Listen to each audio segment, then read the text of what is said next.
할렐루야. 오늘도 주일 예배 오신 여러분들을 주님의 이름으로 축복하며 환영합니다. 우리 옆에 사람과 함께 인사하겠습니다. 반갑습니다. 잘 오셨습니다. 네, 오늘 예배 가운데 하나님께서 은혜 주시고 또 자유함과 기쁨의 영으로 함께 하시기를 주의 이름으로 축복합니다. 오늘 함께 보실 말씀은 사무엘하 6장 12절부터 16절, 20절부터 22절 이렇게 함께 살펴보도록 하겠습니다.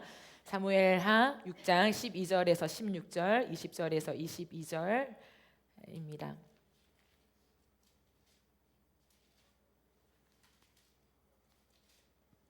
12절부터 합독하겠습니다. 어떤 사람이 다윗 왕에게 아뢰어 이르되 여호와께서 하나님의 괴로 말미암아 오벳 에돔의 집과 그의 모든 소유에 복을 주셨다 한지라.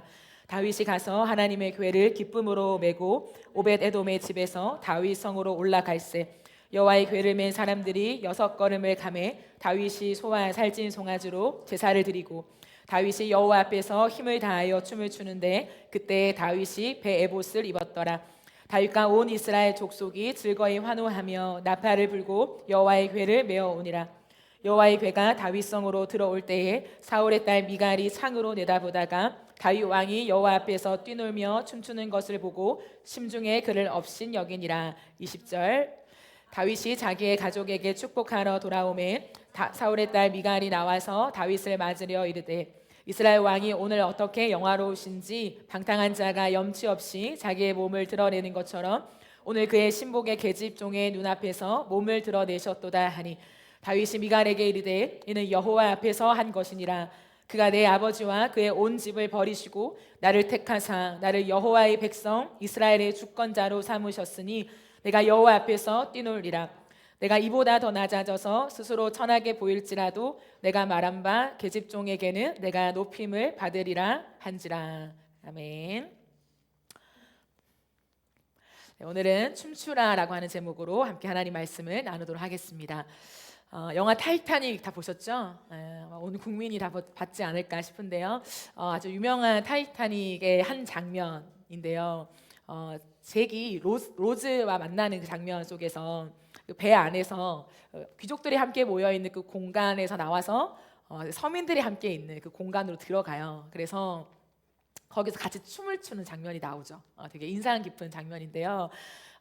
쭈뼛쭈뼛 이렇게 어떻게 할지 모르는 로즈를 이렇게 계속 꼬드겨서 결국에 춤을 추게 만들면서 탭댄스를 추고 그래서 같이 막 이렇게 그 안에서 즐거워하면서 두 사람뿐만 아니라 거기 있는 모든 사람들이 함께 춤을 추는 그런 장면이 나와요. 굉장히 아름다운 장면인데요. 로즈는 처음부터 잭이 자신을 콜링할 때 계속 쭈뼛쭈뼛해요. 왜냐하면 그 영화에서 담아내고 있는 그 로즈의 모습은 아마 평생을 자신의 체면을 유지하며 살아온 사람이었기 때문이죠. 체면, 사람들의 시선, 어떤 반응 이것이 굉장히 중요한 사람이었기 때문이에요. 그래서 쉽게 그 자리를 박차고 일어나서 사람들의 눈앞에서 춤을 출 수가 없는 여인이었죠. 그런데 그 잭을 만나면서 하나하나 자신의 것들을 내려놓기 시작해요. 체면, 신분, 격식 이런 것들을 내려놓고 어느 순간 그는 그 남자와 함께 마음껏 웃기 시작합니다. 아주 마음껏 자유롭게 막 웃죠. 그러면서 춤을 추는 장면이 나오죠. 그러므로 그 춤을 추는 장면은 단순히 댄스를 추는 그냥 음악에 막 흥겨워서 신나서 추는 그 춤이 아니라요. 한 인생 안에 묶여 있는 것들이 풀려지는 순간, 한 인생 안에 꽉 닫혀 있던 것에서 자유함을 누리는 그 순간의 장면이 아닌가 생각해요. 저는 그 영화를 보면서 그 장면을 되게 인상 깊게 봤는데 그 포인트를 그렇게 좀 읽어가면서 영화를 봤던 기억이 있습니다. 여러분은 어떠십니까? 여러분의 인생 속에 언제 춤을 춰보셨어요? 흥겹게, 신나게, 자유롭게 춤을 춰본 적이 언제입니까? 단순한 음악에 겨워서 흥에 맞춰서 춘 거 말고 내 인생을 자유롭게 하는 아무것도 보이지 않고 여기에 몰입하게 만드는 그 춤을 춰본 적이 언제입니까? 오늘 본문에는 춤을 추는 장면이 등장해요. 같은 날, 같은 시간, 같은 장소에 두 사람이 조명되고 있습니다. 그곳에서 한 사람은 격정적으로 춤을 춰요. 오직 그 춤에 몰입하여서 온 삶을 그 춤에 이렇게 다 쏟는 그런 모습을 우리에게 보여주고 있습니다. 그런가 하면 한 사람은 결국 끝까지 춤을 추지 못해요. 춤을 추는 것을 이해조차 하지 못해요. 왜 춤을 추는 거야? 뭐 하는 거야? 왜 어떤 사람은 하나님 앞에서 춤을 추고 어떤 사람은 춤을 추지 못할까요? 왜 어떤 사람은 내가 할 수 있는 최고의 즐거움과 기쁨을 표현하면서 온 몸을 다하여 춤을 출 수밖에 없는, 춤이 절제가 안 되는가 하면, 왜 어떤 사람은 하나님 앞에서 아무리 뭐 기쁘고 좋겠지만 왜 춤까지 추는 거야? 격 떨어지게 왜 춤까지 추면서 저렇게 노래하고 찬양해야 되는 거야? 왜 이렇게 나뉘게 될까요? 오늘 말씀을 통해서 이 질문을 함께 살펴보면서 우리로 하여금 나는 춤추는 사람인가, 아니면 춤추는 사람을 이해하지 못하는 사람인가 한번 돌아보면서 이 과정을 지나가면서 우리도 춤추는 사람, 또한 이 시대 속에서 슬픔과 아픔과 눈물과 우울함이 가득한 이 시대 속에서 하나님 앞에서 춤추는 세대로 일어나는 저와 여러분이 되어지기를 주님의 이름으로 축복합니다. 이날은 이스라엘 역사에서 가장 감격스러운 순간이었어요. 오늘 본문은 어떠한 순간입니까? 잃어버린 하나님의 법궤를 되찾아오는 그런 날이었어요. 이날은 법궤를 찾아오지만 그 법궤는 단순한 물건을 찾는 건 아니죠. 이스라엘 백성들에게 있어서 가장 중요했던 물건, 빼앗기면 안 됐던 그 물건을 다시 찾아오는 그런 날 정도가 아니었습니다. 하나님의 법궤는 하나님의 임재를 상징했죠. 하나님의 존재 자체. 그렇기 때문에 하나님의 임재를 모셔왔던 그날은 그 하나님의 존재가 다시 한번 우리의 삶 가운데, 한 나라 가운데 오시는 아주 중요한 날이었어요.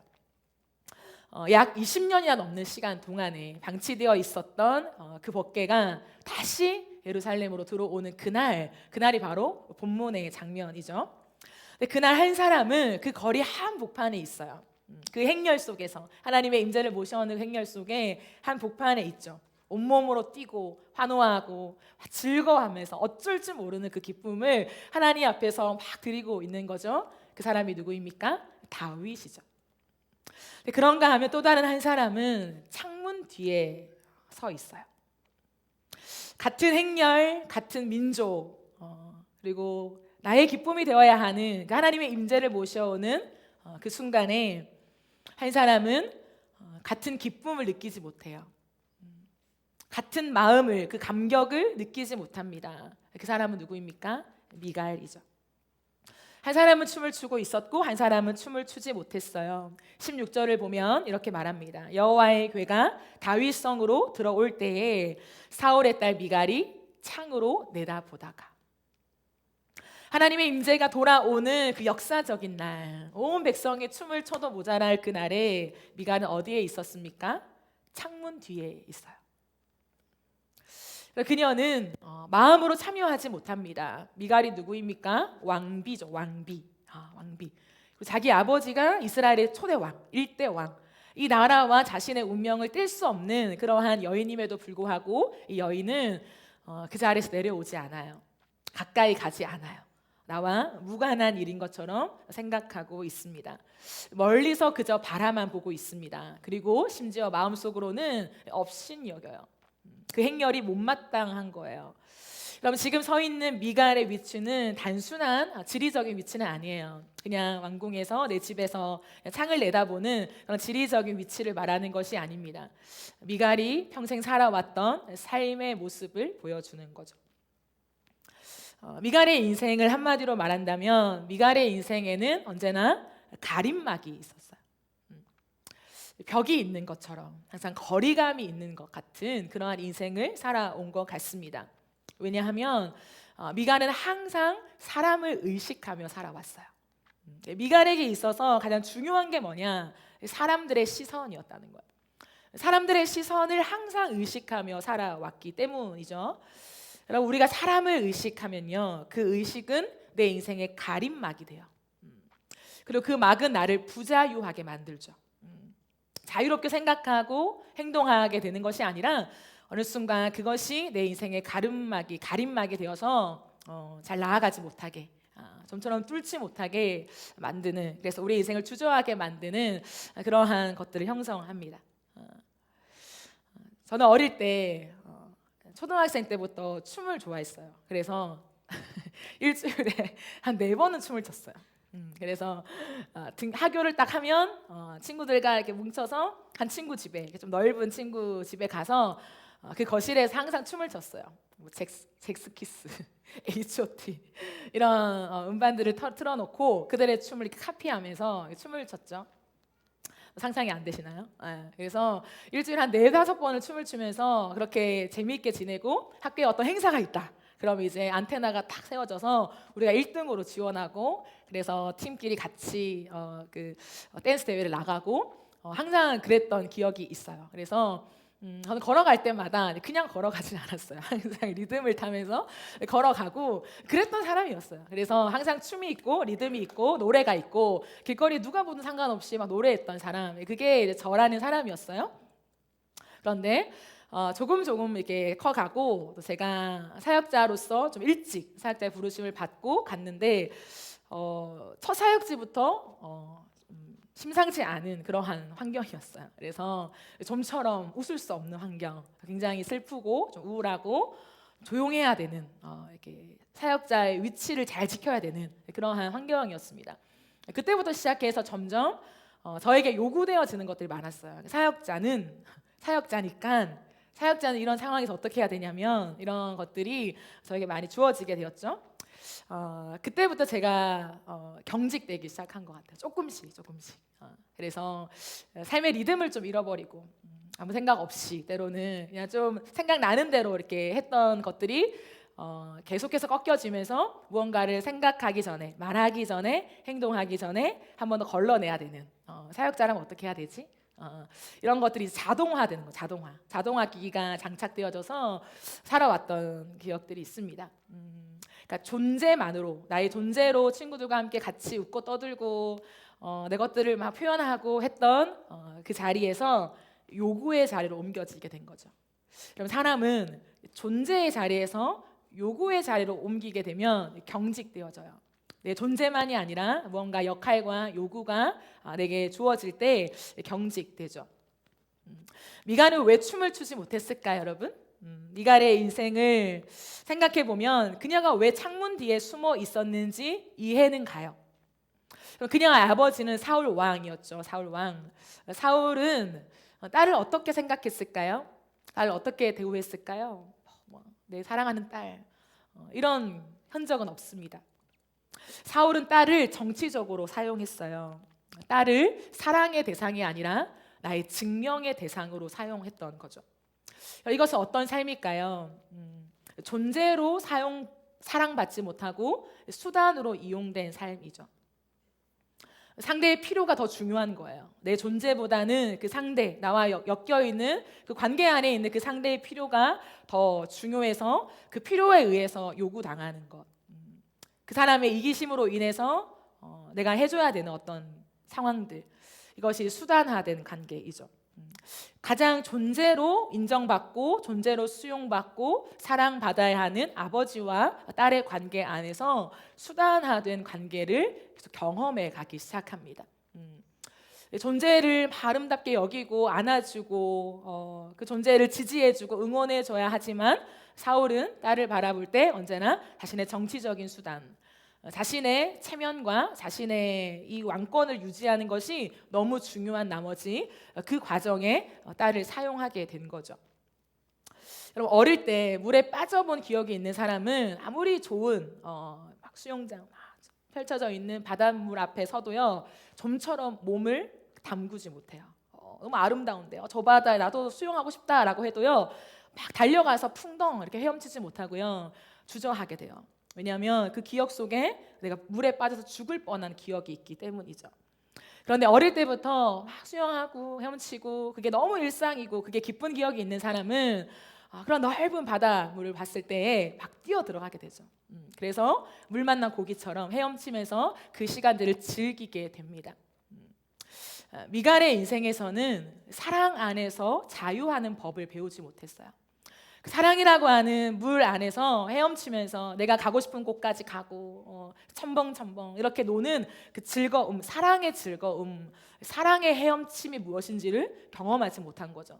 그 사랑이라고 하는 거, 누군가의 그 관계 안에, 특별히 미갈에게 있어서 가족이라는 관계 안에 들어가는 것은 오히려 나를 더 경직되게 만드는, 내 것들을 죽이고 눌러야 되고 억압해야 되고 내가 표현하면 안 되는 이러한 경험들이 훨씬 더 많이 쌓여왔던 거예요.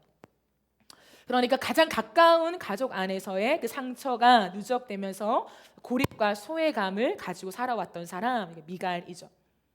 그래서 그의 첫 결혼, 남편과의 결혼조차 사랑의 결과가 아니라 정치적인 결정이었죠.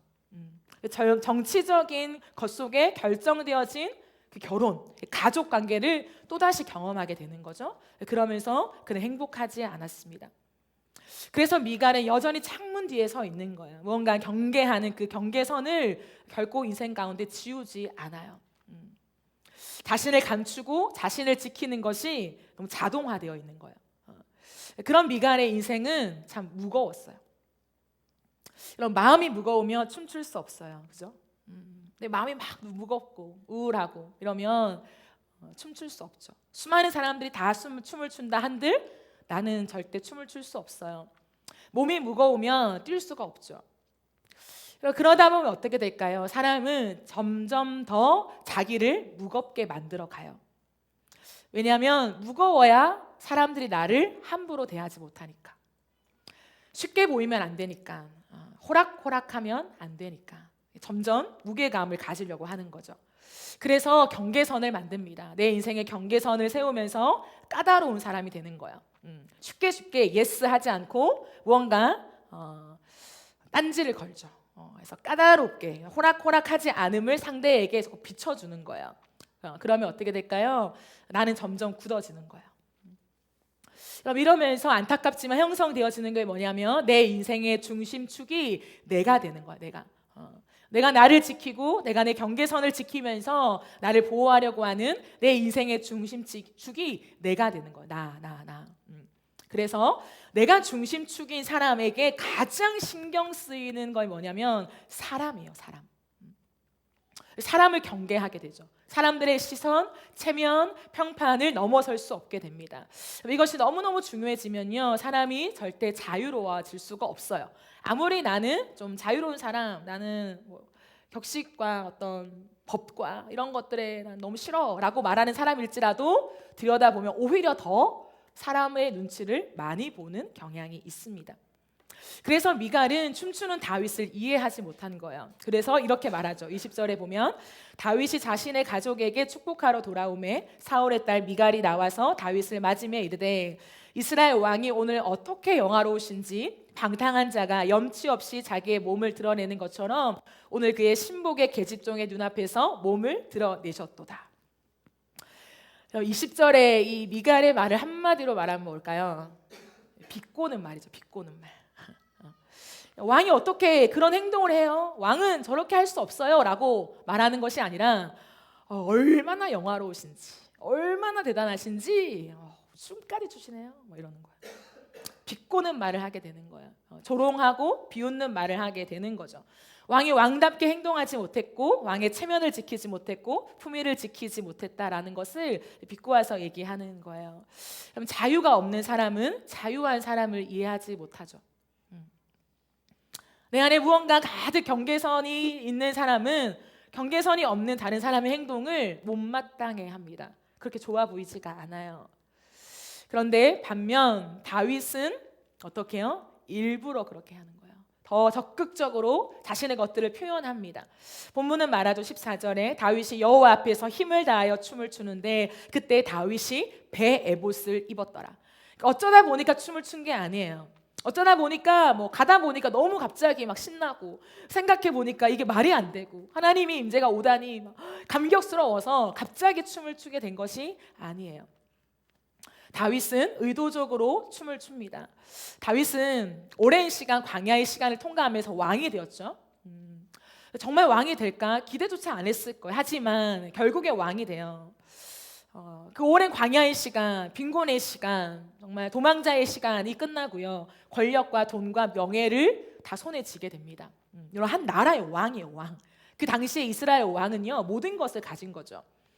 그렇기 때문에 그 왕의 자리에서 가장 중요한 것이 무엇일까요? 체면이에요. 그러니까 그 왕의 입장에서 보면 사람들의 시선과 평가와 반응에 따라서 그 왕이 모든 것이 바뀌어지게 됩니다. 그러므로 사람들의 시선이 가장 중요해지는 자리가 왕이에요. 그러니까 사울 왕도 사람들의 시선 앞에 결국에 무너진 거잖아요. 처음에는 하나님 앞에 겸손했지만 그 왕의 자리에서 가장 중요했던 사람들의 반응, 백성들의 반응, 거기에서 무너지면서 하나님과의 관계가 끊어지게 된 것이죠. 그런데 그러한 왕의 자리에서 다윗은 백성들이 모두 보는 자리에서 베에봇만 입고 춤을 춰요. 그럼 다윗 왕이라면 그 한 나라에 아주 중요한 공식적인 행사가 있는 이 행렬 앞에 무엇을 입어야 합니까? 왕의 예복을 입어야 돼요. 가장 화려하고 아름다운 왕답다운 그러한 왕의 예복을 입어야 합니다. 그리고 위엄 있게 행렬을 지휘하며 걸어가야 합니다. 그런데 다윗이 입은 것은 베에봇이에요. 모든 것을 벗고 제사장이 입는 베에봇만을 걸쳐요. 의도적인 행동이에요. 무슨 뜻일까요?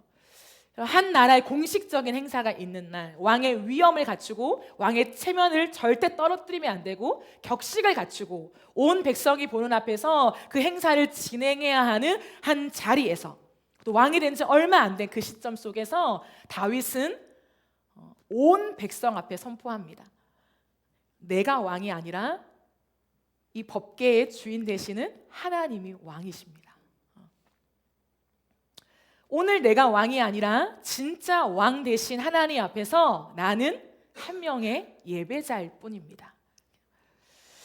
다윗은요, 자신의 존재를 너무 잘 알고 있던 사람이었어요. 다윗은 어릴 때부터 아무리 아버지와 형들이 자신을 미워하고 괴롭히고 자신의 상황이 어려워도 그는 자신의 존재됨이 흔들리지 않아요. 그 존재가 무엇입니까? 예배자라는 거예요. 내가 왕복을 입고 왕의 자리에 있지만 진짜 왕복을 입으시고 왕의 자리에 지금 앉아 계신 분이 하나님이시다라는 거예요. 그러므로 그날 다윗은 그 왕을 모시는 날 그분 앞에서 자신의 왕복을 벗어요. 그리고 그는 하나님과 백성들 사이를 이어주는 제사장의 모습을 갖춥니다. 내가 왕이 된 것은 내가 왕권을 가지고 이 나라를 통치하고 다스리면서 내가 잘 먹고 잘 사는 것이 아니라 하나님과 하나님이 너무나 사랑하시는 백성들 사이에 서서 그들을 중재하고 그들을 이어주는 한 예배자로서 제사장으로서 내가 서 있습니다 라고 하는 그 선언이었다는 거예요. 그래서 그는 베에봇을 입고 하나님 앞에서 춤을 춥니다. 근데 여러분, 다윗이 어떻게 춤까지 출 수 있었을까? 하나님 앞에 에봇을 입을 수 있어요. 그러면 하나님 앞에 그 고백을 할 수 있지만 왜 춤을 추었냐면 다윗은 자신의 인생을 설명하면서 이렇게 말해요. 22절에 내가 이보다 더 낮아져서 스스로 천하게 보일지라도 네가 말한 바 계집종에게는 내가 높임을 받으리라 이렇게 말하죠. 다윗이 강조하는 게 뭡니까? 미갈이 다윗을 향하여 업신여기는 그런 말투로 비아냥거리며 무시할 때에 다윗은 그렇게 말해요. 맞다. 맞아. 근데 나는 이보다 더 낮아져서 스스로 천하게 보일지라도 나는 괜찮다 이렇게 말하는 거예요. 다윗이 하나님 앞에 살아갔던 인생의 모습은 언제나 가벼움이었어요. 가벼운 사람이었죠. 여기서 낮아지다라고 하는 말의 히브리어는 단순히 겸손이 아니에요. 겸손한 척. 이 단어의 의미는 가벼워지다라는 의미를 갖고 있습니다. 핵심이 뭐냐면 다윗이 하나님 앞에서 사람 앞에서 살아가는 태도가 어떠했냐면 가벼움이었다는 거예요. 미갈처럼 내가 무거워서 사람들이 쉽게 나를 대하지 못하게 내가 호락호락한 존재로 내가 사람들의 무시를 당하지 않게 나를 더 무겁게 만드는 인생이 아니라 다윗은요 가벼운 사람이었어요. 그럼 인생의 어떤 경중을 따진다면 다윗과 같이 무거운 사람이 어디 있습니까? 다윗은 광야에 살았죠. 도망자의 인생으로 배신과 죽음의 위기 속에 그의 인생은 결코 가벼울 수 없었어요. 너무나 무거운 눈물투성인 인생이었습니다. 그런데 그가 가벼울 수 있었던 이유는 뭐냐면 자신의 인생을 떠받치고 있는 하나님의 임재의 무게를 알았기 때문이죠. 그러니까 자신의 존재가 내 존재 한 명으로 홀로 있는 것이 아니라 내 존재가 하나님의 무게에 묶여 있다는 것을 알았던 사람이었습니다. 그리고 그는 하나님이 얼마나 크신 분이고 무거우신 분이고 흔들리지 않는 분이신지를 알고 있었어요. 그러므로 자신의 인생이 아무리 무거웠지만 하나님 앞에서 그 정도로 무거움을 가져갈 필요가 없다는 것을 깨달았던 사람이죠. 참 놀라운 것 같아요. 인생의 어려움과 고난을 당하면 점점 더 무거워지기 마련이거든요.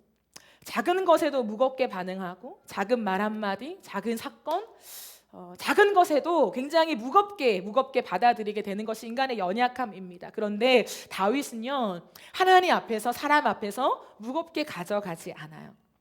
왜냐하면 다윗의 인생의 중심축은 하나님이었기 때문이에요. 하나님이 중심이니까 내가 중심이 될 필요가 없었어요. 하나님이 내 인생을 붙잡고 계시니까 내가 나를 애써 지키려고 힘쓸 필요가 없었던 거예요. 그래서 그는 가벼워질 수 있었습니다. 그래서 그는 자유로워질 수 있었고요. 그래서 그는 춤출 수 있었습니다. 여러분, 인생을 살아가면서 지킬 것이 많아지면요, 춤출 수 없어요. 인생을 살아가면서 잃을 것이 많아지면요, 자유로울 수 없습니다. 다윗의 인생을 보면 다윗은요, 지킬 것이 없는 사람이었어요. 다윗은 잃을 것이 없는 사람이었습니다. 다윗의 인생 속에 한결같이 그가 지키고 싶은 한 가지는 하나님의 임재였어요. 다른 모든 것을 내가 잃어버리는 것, 그 중요한 사람이 아니었어요. 잃어도 된다. 왜? 내게 필요한 거라며, 내게 있어야 하는 거라며, 내가 얻어야 하는 거라면 하나님이 주실 것이다. 그러나 단 내 인생에 있어서 내가 하나님을 잃을 수는 없다. 그것이 다윗의 인생의 중심축이 되어서 다윗의 인생을 견인하게 된 거죠. 우리의 인생에, 여러분의 인생에 지킬 것이 무엇입니까? 오늘도 여러분이 지켜가고 싶은 게 무엇이에요? 여러분이 소중하게 여기는 것들이 무엇입니까? 이것만큼 내가 지켜가야 돼. 누군가에게는 소유가 될 수 있고 누군가에게는 사람이 될 수도 있죠. 그 어떤 모양일지라도 내가 지켜야 될 것이 큰 사람은요, 춤출 수 없습니다. 내가 잃을 것이 있다라고 생각하면서 이것을 빼앗기면 안 돼라고 생각하는 사람은요, 자유함이 없죠. 다윗이 다윗 될 수 있었던 거, 그 말도 안 되는 그 행렬 속에서 배에 에봇만 입고 그것도 바지가 내려가는 그 상황 속에서도 그걸 부끄러워하지 않고 자신을 비아냥거리는 미갈 앞에서도 난 괜찮아, 난 원래 천한 사람이었고 더 천해져도 난 괜찮아 라고 말할 수 있었던 그 당당함, 그 가벼움, 모든 것을 지나갈 수 있었던 그 힘은 뭐냐면 다윗의 인생에 하나님 말고는 가지고 싶은 것이 없었기 때문이에요. 이제 왕이 됐습니다. 내가 어떻게 지나온 10년의 광야 생활인데 이제 좀 누리자. 하나님이 내 인생에 왕의 때를 허락해 주셨다. 이 왕의 시즌 속에 이제 내가 못 갖췄던, 내가 못 누렸던 그 모든 것을 누리자라고 생각했다면요, 결코 이런 행동을 할 수 없었을 거예요. 왕의 체면이 얼마나 중요한데. 여러분, 사람의 옷은요, 사람을 만들어요. 그죠? 제가 이렇게 정장을 입었잖아요. 정장 입고 제가 집에서 잠옷 입고 한 행동을 할 수가 없죠. 사람은요, 옷을 입는 순간 그 사람의 역할을 감당하게 되어 있어요. 여기에도 의사가 있잖아요. 병원에 가면 의사 가운을 입으면 어떻게 돼요? 의사로서의 그 역할을 감당하게 되는 거죠. 그 옷이라고 하는 것은 나의 역할을 말해준다는 거예요. 다윗은요, 왕의 예복을 입고 출발한 거예요. 그의 인생에 하나님이 처음으로 왕의 예복을 딱 입혀주신 거예요. 여러분, 얼마나 멋져요. 내 인생에 다 멋있게. 그 누구도 입을 수 없는, 이 온 나라에 딱 한 명만 입을 수 없는 그 옷을 내가 입고 있는 거예요. 그 광야의 떠돌이 생활 속에 그 죽음의 골짜기를 지나갔던 내가 이제 그 모든 낡아 빠진 옷을 다 벗어버리고 왕의 예복, 한 사람만 입을 수 있는 그 예복을 입은 거예요. 근데 그 자리에서 미친 사람처럼 춤을 춘다? 정말 미친 짓이죠. 진짜 미친 짓이죠. 왕권을 내려놓는 짓이죠. 그런데 다윗은요, 괜찮았어요. 만약에 내가 하나님 앞에서 이렇게 뛰노는 것 때문에 문제가 생긴다? 그럼 여기까지겠지. 하나님 앞에서 우리가 어떤 역할을 받고 하나님이 어떤 자리에 세우셨을 때, 그래 맞아, 하나님이 나를 이 자리에 세우셨지, 내가 잘해서 내가 이걸 유지해서 하나님께 영광을 돌려야지 하는 사람은요, 결국 넘어져요. 그런데 내가 오늘도 내가 지키고 싶은 거, 내가 잃어버리고 싶지 않은 그 한 가지가 하나님 자신이 된다면, 그 하나님의 존재가 된다면 우리는 그 어떤 상황 속에서도 하나님을 놓치지 않을 수 있습니다. 내가 하나님을 위해 살아가야 될 영광, 내 부르심, 어떤 목적보다 더 중요한 것이 하나님이 될 때 우리는 그 부르심 뒤에 비겁하게 숨지 않아요. 하나님, 내 부르심이 이거잖아요. 하나님이 나를 여기까지 인도했었잖아요. 거기에 뒤에 비겁하게 숨지 않아요. 그것이 때로는 여기까지라 할지라도, 넌 오늘 여기까지다 라고 할지라도, 예 주님, 내가 오늘 예배자로 살다가 오늘 이 옷을 벗겠습니다 라고 하는 태도를 가지게 되는 거죠. 그것이 다윗이었어요. 왕의 자리도 하나님보다 앞설 수 없는, 그 어떤 것도 하나님의 임재보다 앞설 수 없는 사람, 그것이 다윗이었어요. 그래서 왕이 되자마자 했던 것이 하나님의 임재를 모셔오는 일이었습니다. 왜 그럴까요? 하나님이 진짜 이스라엘 백성들한테 없었나요? 하나님이 진짜 이스라엘 백성들과 완전히 끊어내시고 그들을 완전히 버리셨나요? 아니에요. 그 20년이 넘는 시간 동안에 하나님은 여전히 이스라엘 백성들 가운데 계셨고, 백성들은요 그것을 알고 있었습니다. 법계만 없을 뿐이지 하나님이 여전히 그들의 백성이 하나님이셨고 이스라엘이라고 하는 정체성을 가지고 살아왔어요. 그래서요, 사울 왕도, 그 어떤 백성도 이 법계에 대한 애착이 없었어요. 이 법계, 이 물건 뭐라고 이거 없어도 우리는 하나님의 보호하심 안에 있어, 우리는 잘 가고 있어 라고 생각했던 그 많은 세월들을 지나왔단 말이에요. 그런데도 다윗은요, 이 법계에 대한 애착을 버리지 않아요. 항상 법궤를 생각합니다.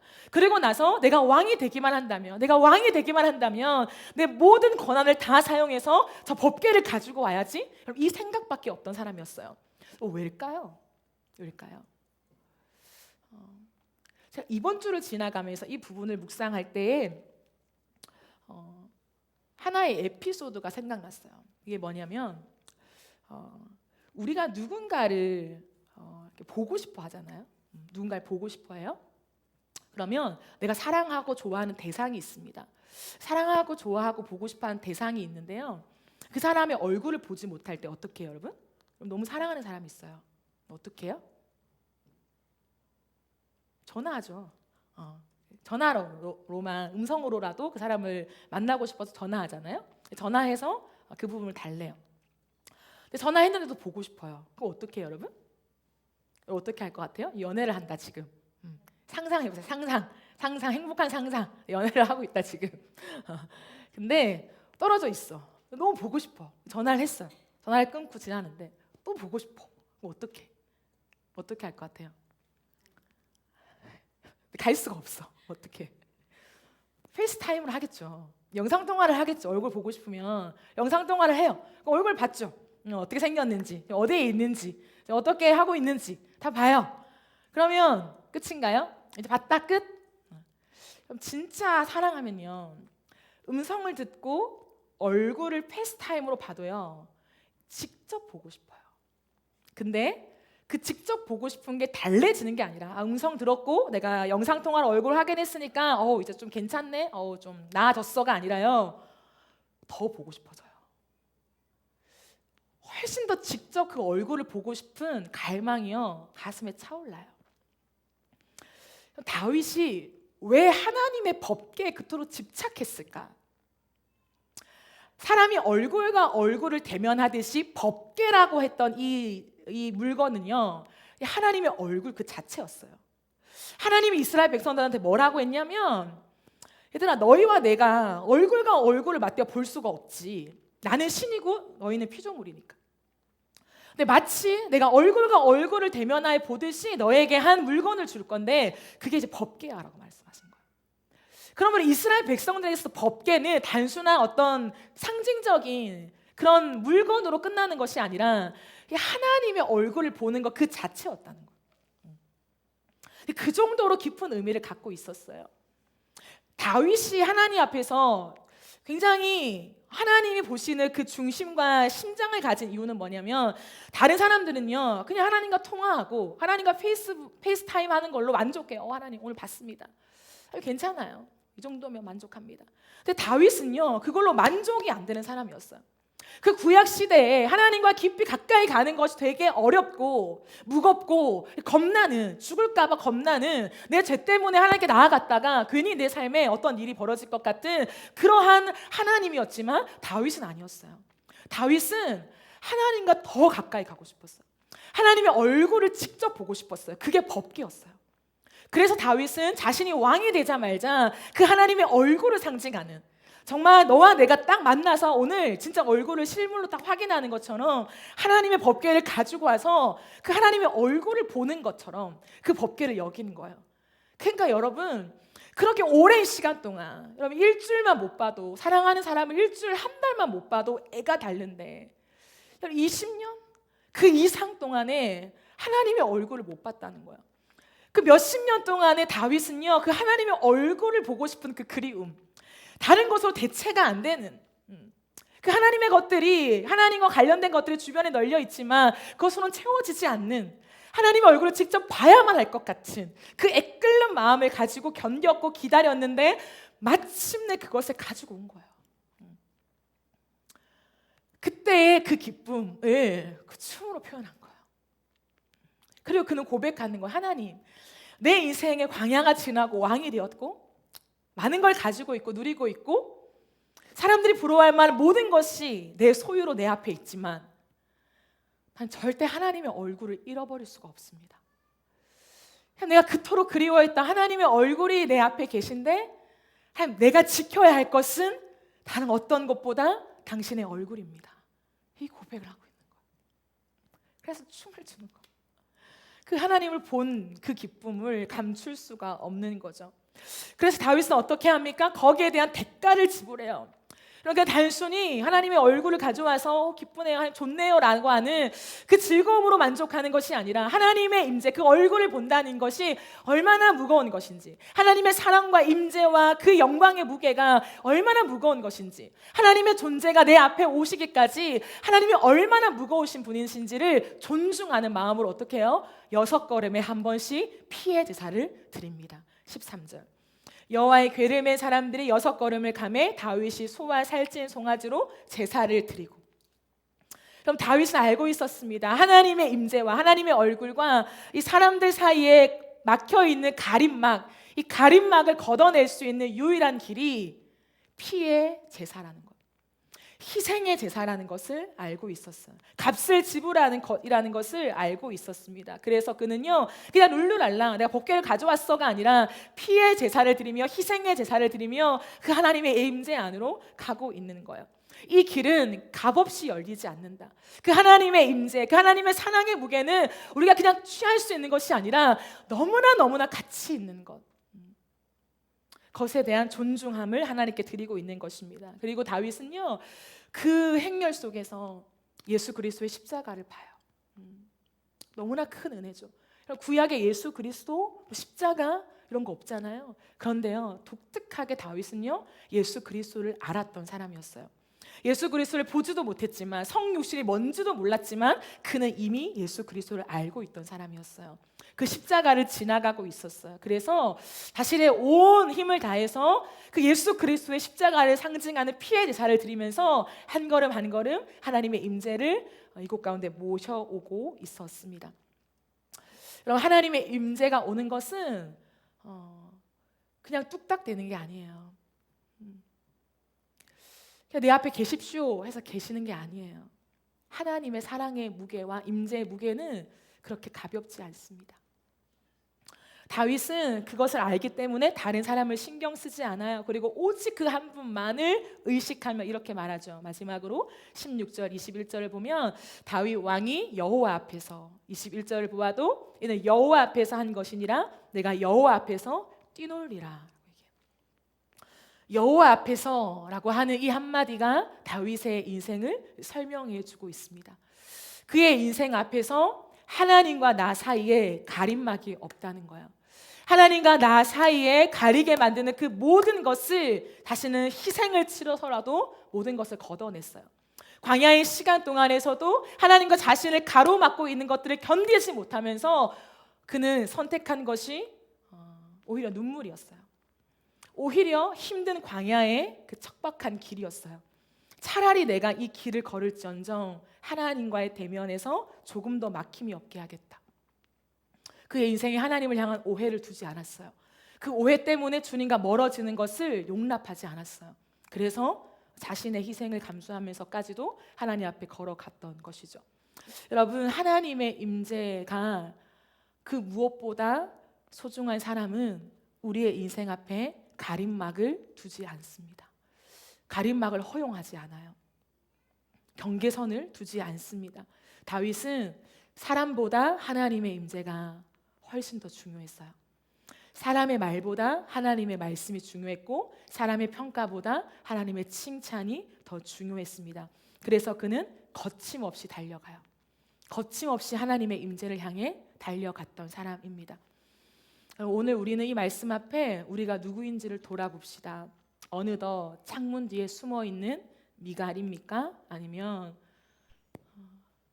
하나님의 임재 앞에 뛰노는 다윗입니까? 어느 순간 고상하게 차려입은 내 옷을 유지하기 위해서 몸을 꼿꼿이 세우고 있는 미갈입니까? 아니면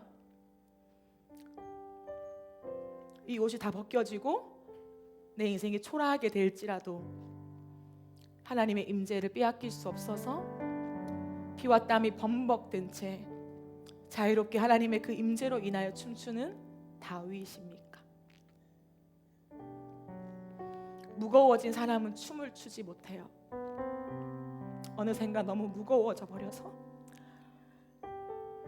하나님 앞에서 지켜야 할 것들이 많아져서, 의식해야 할 것들이 많아져서, 숨겨야 할 상처가 많아져서 무거워진 사람은 하나님 앞에서 춤추지 못합니다. 다시 한번 우리가 하나님 앞에서 우리의 모든 가림막을 다 걷어냅시다. 내가 지키고 싶었던 것, 내가 붙잡고 싶었던 것, 이것만큼은 이제 더 이상 잃어버리고 싶지 않은 그것, 그것이 하나님과 나를 여전히 가로막고 있다면 그것마저도 내려놓고 하나님을 원합시다. 내 인생의 가장 소중한 것이 지금 내게 있지만 하나님보다 앞설 수는 없습니다. 하나님의 임재를 빼앗길 수는 없습니다. 어떻게 되찾은 하나님의 얼굴인데 내 인생에 다시 그 얼굴을 빼앗길 수는 없습니다. 하나님의 임재가 너무 무겁기 때문에 아무 때나 앉으실 수 없는, 하나님이 너무나 아름다우시기 때문에, 거룩하시기 때문에 아무 때나 앉으실 수 없는 하나님, 그 죄의 흔적을 다 치운 십자가가 있는 그 자리에만 앉으실 수 있는 하나님, 우리 안에 있는 모든 죄를 십자가에 못 박고 예수 그리스도의 피로 우리를 씻겨 주실 때에만 드디어 내 자리에, 우리 교회의 그 자리에 임재하실 수 있는 하나님, 그 하나님의 영광의 무게를 깨달아서 우리가 주님 앞에 그 십자가로 나아가는 우리의 인생이 되길 원합니다. 그래서 정말 하나님만을 우리의 중심에 둡시다. 어느새 내가 중심이 되어온 이 자리들을 다 내려놓고 하나님만 중심이 되면 우리는 다시 가벼워질 수 있어요. 다시 자유해지고 다시 달리고 그 초원을 뛰다니는 사자처럼 걸릴 것이 없는, 막힐 것이 없는, 벽이 없는, 철장이 없는 그 초원 전체가 그냥 내가 사는 내 삶인 것처럼 그 온 초원을 누리며 달리는 그 사자로서 춤을 춥시다. 그 사자의 표와 그 사자의 달림이 우리의 춤이 되어서 걸릴 것 없는 인생, 아무도 나를 보지 않는 것 같이 하나님만 보는 인생, 하나님 앞에서 그저 어린아이처럼 내 모든 것을 다 보여주면서 하나님 앞에 춤출 수 있는 인생, 그 인생이 우리의 인생이 되어서 그런 예배자가 됩시다. 그런 예배자로 헐헐 날아다니면서 하나님을 전하고 주님을 찬양하고 이 땅 가운데 주님께 영광이 되는 저와 여러분의 인생이 되어지기를 주의 이름으로 축복합니다. 우리 시간 함께 찬양하며 나아갑시다.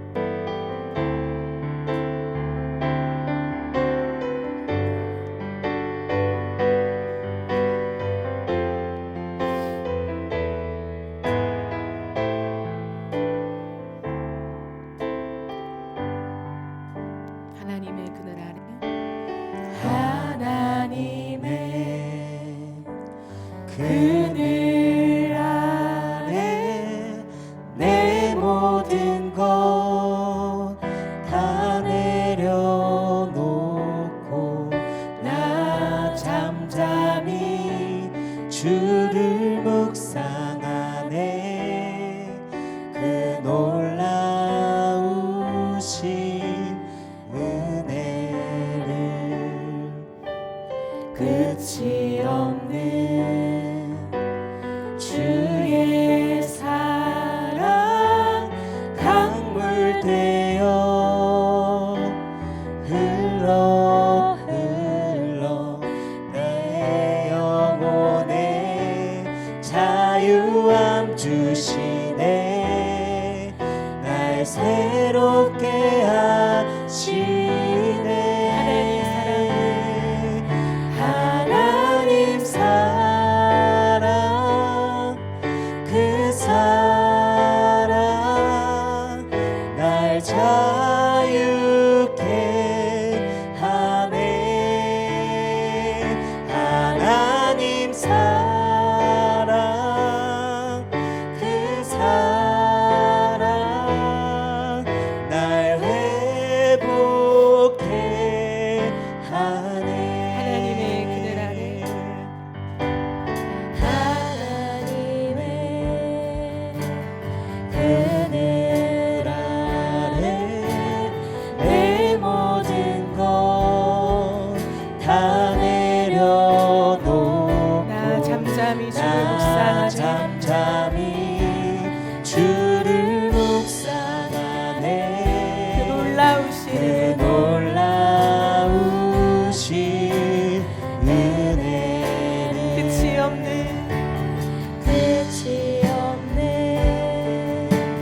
주의 사랑 강물 되어 흘러 내 영혼에 자유함 주시네. 내 영혼에 자유함 주시네. 날 새롭게 하시네. 새롭게 하시네. 하나님 사랑 하나님 사랑 그 사랑 날 자유케 하네. 날 자유케 하네. 하나님 사랑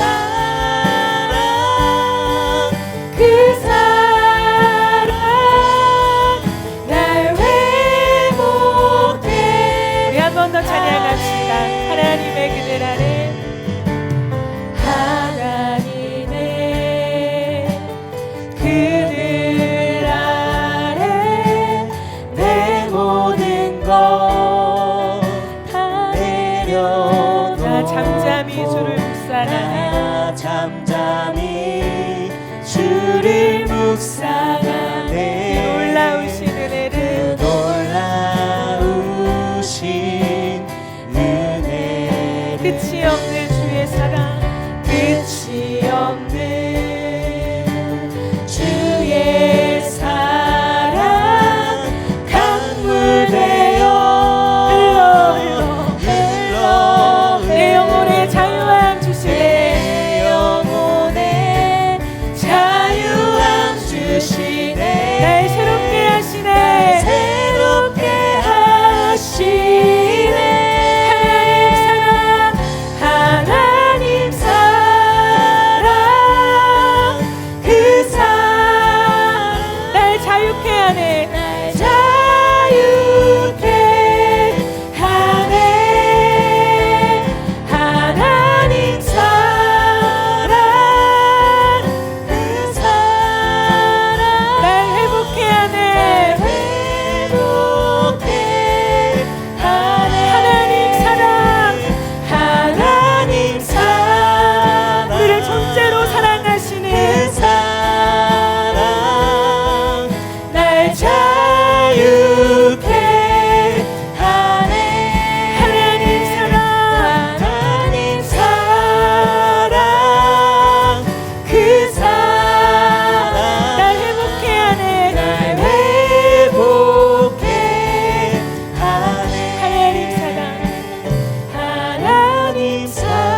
하나님의 사랑이 우리를 자유하게 합니다.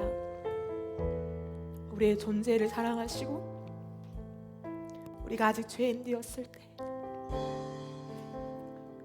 그저 우리의 있는 모습 그대로를 사랑하시며 나를 바라봐 주셨던 예쁜 구석이 하나도 없는 초라한 내 모습이지만 내 얼굴을 보고 싶어 해주셨고 나와 함께 있는 시간을 좋다라고 말씀해 주셨고 내가 하나님 앞에 드릴 것이 없는 빈 털터리와 같은 그때에도 내가 주를 위하여 내 젊음을 드린다는 그 고백을 세상의 금보다 그 어떤 것보다 가치 있게 받아주셨던 하나님, 우리 하나님은 그런 분이십니다. 그 하나님의 사랑 안에서 우리가 자유할 수 있고 회복될 수 있음을 믿습니다. 어느 순간 미갈이 되어버린 분들이 있진 않습니까? 어느 순간 창 뒤에 숨어 있진 않습니까? 어느 순간 주를 위하여 열정적으로 살아가는 사람들을 지켜만 보고 있는 우리의 자리이진 않습니까? 이 시간 기도하며 나아갈 때 주여 다윗의 심장을 찾게 하여 주옵소서. 주의 임재 말고는 지킬 것이 없는 사람, 주의 존재 말고는 잃어버릴 것이 없는 사람, 그 사람으로 살길 원합니다. 하나님의 앞에서 뛰놀며 자유하며 그 초원을 뛰노는 사자처럼 우리의 인생의 믿음의 야성을 가지고 하나님 나라만을 위해 달려가는 인생이 되게 하여 주시옵소서. 아멘. 세상의 그 어떤 요구와 책임과 우리를 가리는 그 어떤 말들과 시선 평판에도 우리가 아랑곳하지 아니하고 주의 임재 안에서 춤을 추며 하나님의 얼굴을 보는 것만으로 행복해하며 우리의 모든 삶을 다하여 주를 위한 삶, 하나님의 영광의 무게를 알며 그 사랑의 무게를 알아서 하나님 수많은 사람들에게 그 사랑을 전달하고 그 사랑을 흘려보내는 하나님의 사람들로 우리가 세워지게 하여 주시옵소서. 다시 한번 우리의 인생에 춤추게 되는 하나님 그런 은혜를 허락하여 주실 때에 이 시대 가운데 춤추는 세대로 하나님 우리가 일어나게 하여 주시옵소서. 우리 사 각자의 고백을 따라 함께 기도하며 나아가겠습니다. 주여 그 사랑 하나님 날 자유케 하네. 하나님의 사랑 안에 하나님의 자유함 안에 하나님 그 사랑 춤을 추며 행복해하며 주를 위하여 돌아갔던 그 순전한 그 마음들을 우리가 다시 가져오기를 원합니다. 하나님의 얼굴 말고는 지킬 것이 없었던 하나님과의 그 깊은 관계, 그 친밀한 관계를 조금이라도 놓칠까봐 두려워했던 하나님 것을 경계했던 나의 삶, 하나님밖에 없어.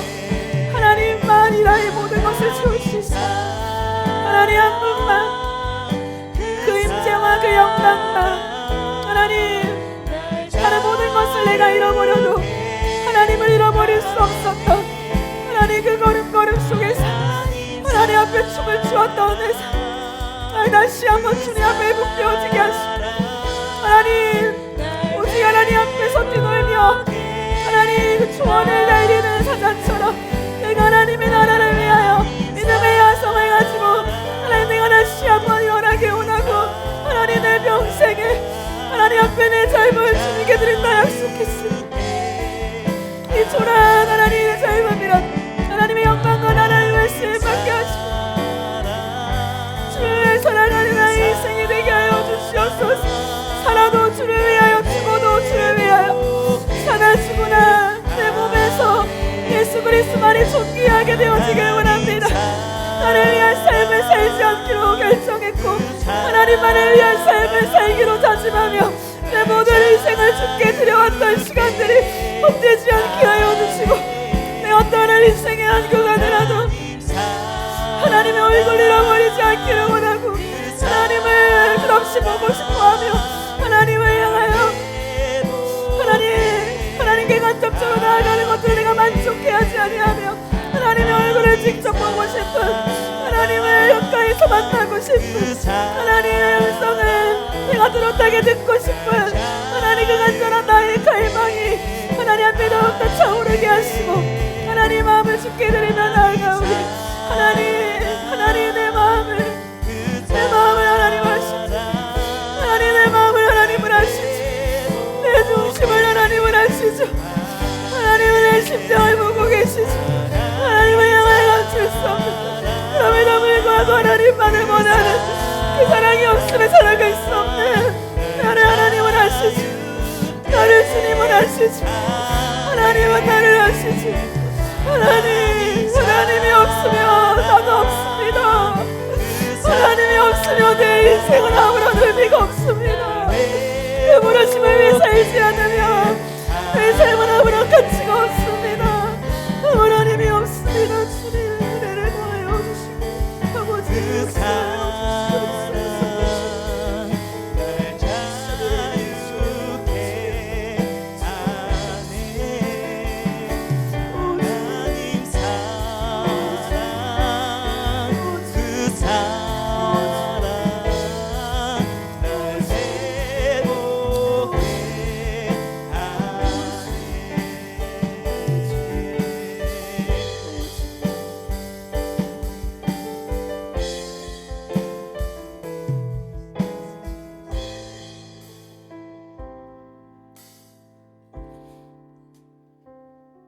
우리 이제 한 가지만 더 같이 기도했으면 좋겠습니다. 기도할 때에 이 시대와 교회를 위해 기도할 때에 하나님 우리가 하나님을 아는 세대들이 세워지게 하여 주옵소서. 하나님을 지식으로만 아는 것이 아니라 하나님의 임재의 무게를 아는 세대가 되어서 정말 주 앞에 춤추는 세대들이 되게 하여 주옵소서. 우리 교회가 작은 걸음을 출발했지만 걸음마다 하나님 임재 없이 걷지 않게 하시고 하나님 없이 되어져 가고 세워져 가는 교회가 되지 않게 하시고 하나님이 없으면 아무것도 아닌 것입니다. 하나님 우리의 인어프의 걸음마다 하나님의 얼굴을 보여주시되 우리가 그 얼굴이 그 임재를 가져오는 희생의 걸음을 걸어가는 우리 교회가 되게 하여 주옵소서.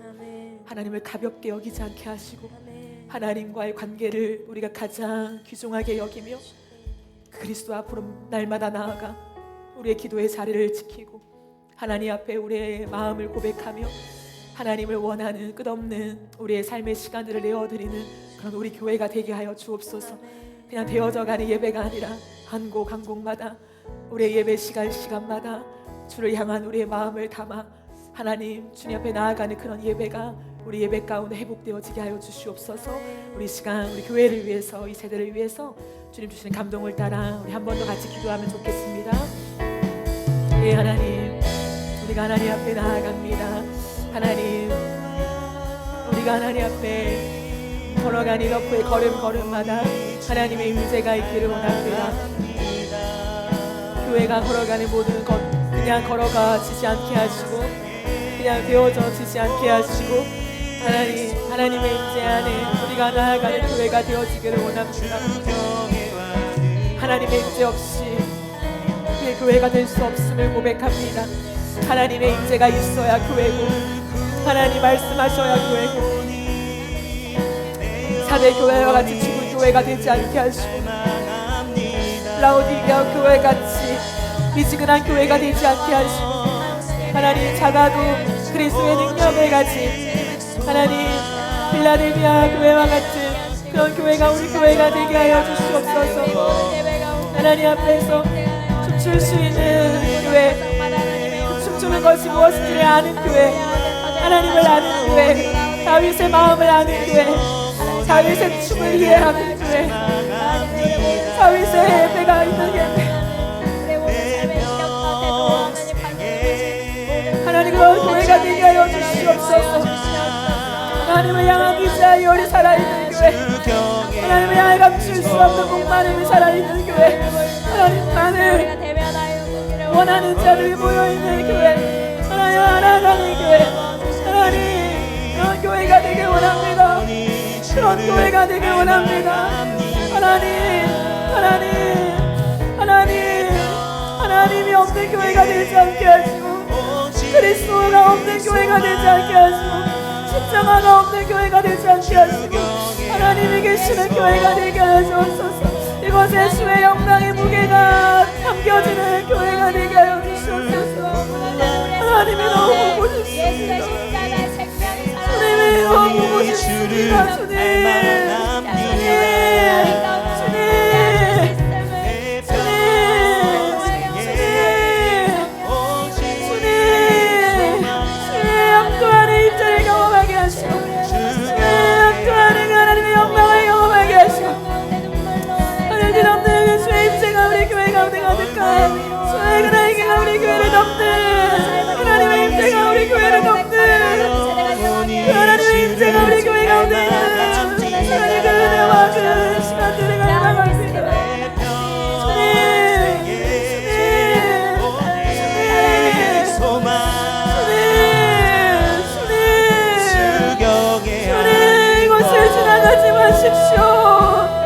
우리를 그냥 지나가지 마십시오.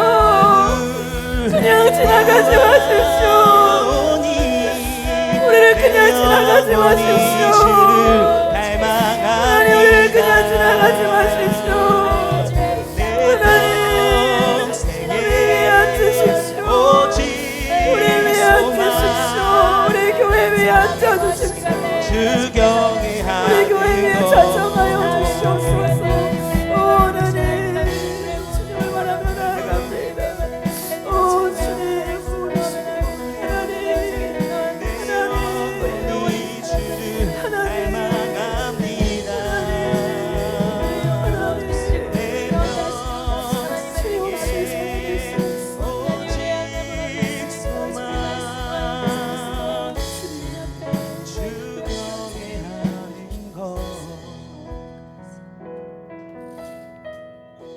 하나님, 다윗이 어릴 때부터 하나님의 사랑을 경험했고, 부모가 줄 수 없었던 그 사랑을 하나님에게서 받으며 그 존재의 충분함을 경험했던 다윗. 그러게 그는 그 어떤 인생의 골짜기를 지나든, 모든 사람이 선망하는 왕의 자리에 서든 하나님 앞에 춤출 수 있었던 사람이 되었습니다. 하나님, 그 어떤 사람들의 시선, 평판을 두려워하지 아니하고 오직 그 하나님 앞에서 뛰놀 수 있었던 자유함을 가진 사람, 그 다윗의 영성과 존재됨이 우리에게 있기를 원합니다.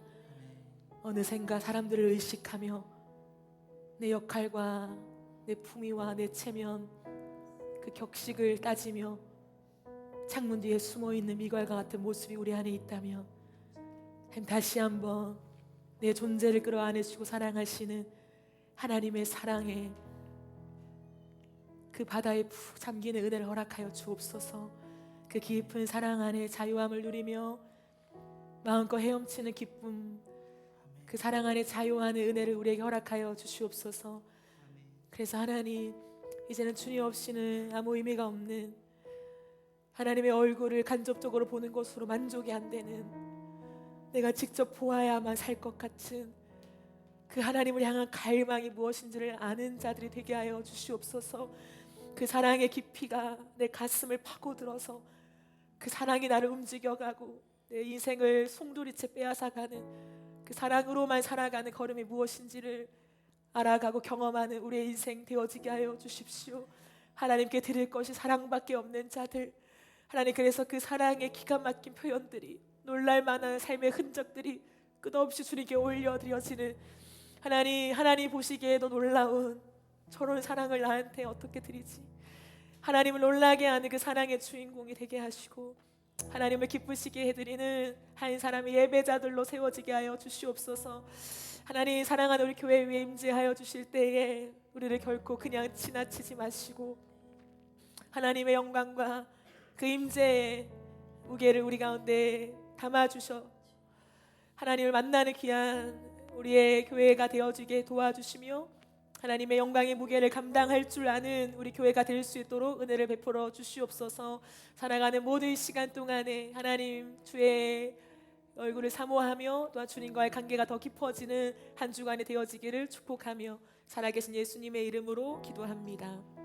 아멘.